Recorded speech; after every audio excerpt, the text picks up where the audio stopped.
Hey, what's up, everybody? It's your boy Matty Ice here with another video, and so I should be recording this when I'm uploading another video, and I was planning on recording 3 videos back to back to back, and so this video I'm doing now, I start to record, and then my computer decides to sit the bucket, and yeah, so now instead of doing it during the daytime, I'm doing it at nighttime, and so yeah, I have another video I'm gonna do after making this one.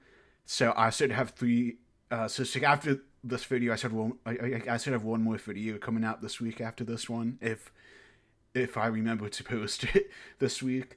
But I am uploading a video right now on my YouTube channel, doing a review of Spectro by Wando, and that should be up by the time this video comes out, hopefully. But in this video that we're gonna be doing the so this one's called The Legend of Arslan, which that this was, I'm pretty sure it was a light novel before it became a manga. And so this is made by the same person who did Full Metal Alchemist, which that is my favorite anime of all time, and I love her. So like it was a woman who made Full Metal Alchemist, and I love her. And this is actually pretty good. Now I don't think it's as good as Full Metal is, but I do think it's a good series, and I have the first 5 volumes, so I got volume two not in so 2021, at the end of 2021 for Christmas. My sister got me volume two. And I was like, I'm just gonna pick up some volumes. So as of right now, I've 1 through 5, and they've been sent myself for pretty much over a year. And I decided to start to read some of my backlog that I had or have currently, because I have a backlog. So I'm trying to catch up on that, because I spent a decent amount of time like doing like One Piece and going through those bigger series and thicker books that take a while to get through.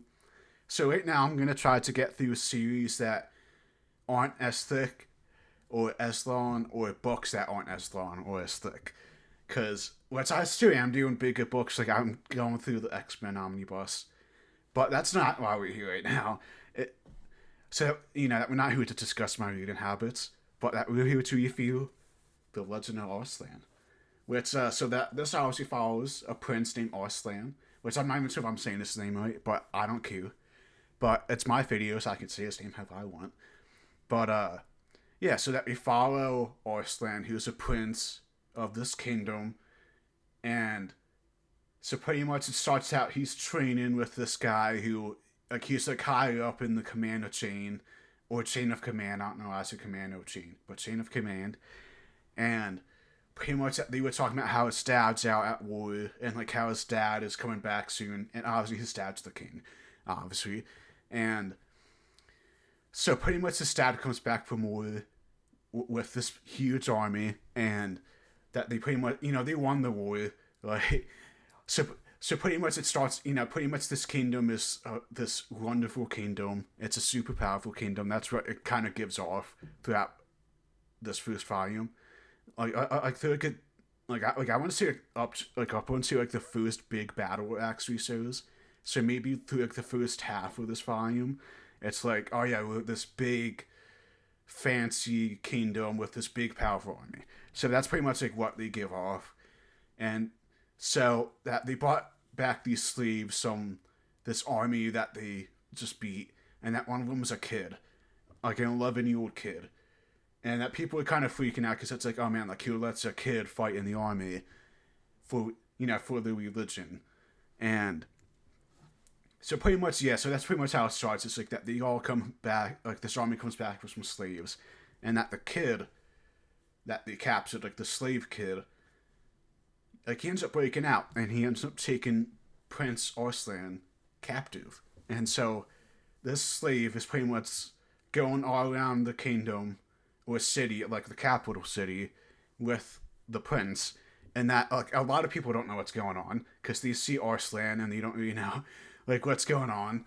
And so pretty much the kid escapes, and he pretty much said some stuff like Kenshin towards like what could happen in the future. Let's at least in this volume he didn't come back up again. But so it kind of goes about 3 years in the future now. Arslan's 14. He's a little bit older, and he's still training, getting ready to become king whenever his dad passes.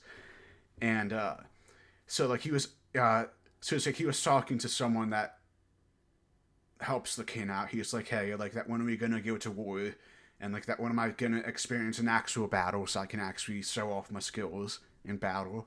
And and he's like, oh, sadly there's no war right now, which which I don't know why that's a sad thing, but like he was explaining how there's no war, and immediately after he said that, that they got news that there was a war.